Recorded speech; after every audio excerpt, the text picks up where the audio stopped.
Old Jimmy McNee was 103. He was small but as strong as an ox.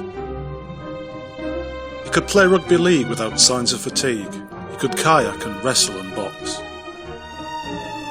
He was thin as a stick and as hard as a brick, and he trained every day in the gym.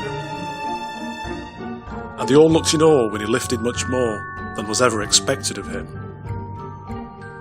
Then one day he said, "Lord, I'm awfully bored, and you know there is life in me yet. I will leave right away without further delay on a tour of Nepal and Tibet." About a week later, a local translator was helping our man have a ball.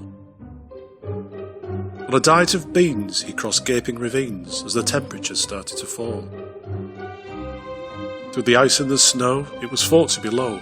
Old McNee set a pace that was steady,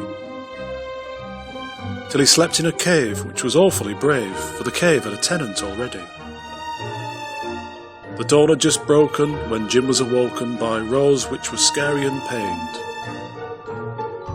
So he dined with the Yeti on frozen spaghetti, which somehow the beast had obtained. Old Jimmy McNee was 103, and as quick as a thoroughbred colt. When the weather turned grim, it meant nothing to him, for he brought winter blues to a halt. With the terrible food and the Yeti's foul mood, he made use of his dry Scottish wit. Though the snow was severe, making tracks disappear, it did not bother Jimmy one bit. And then one awful day, old McNee passed away, for 103 is quite a tally. As a show of respect, his new confidant trekked, and he buried his friend in a valley. But the creature I fear shed an icicle tear, and he said over Jimmy's bent form, though the weather was chilly and Jimmy was silly, his jokes kept me warm in the storm.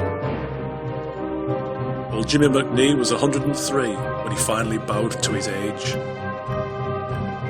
Though his health took a dip, let us all take a grip, for our story must turn a new page. For the angels will sing of our Jim on the wing, he had a soul that was destined to fly.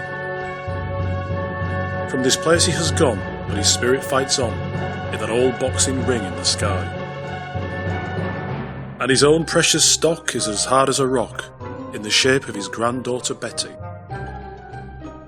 She'll go walking one day through the mountains and stay, and have tea in the home of the Yeti.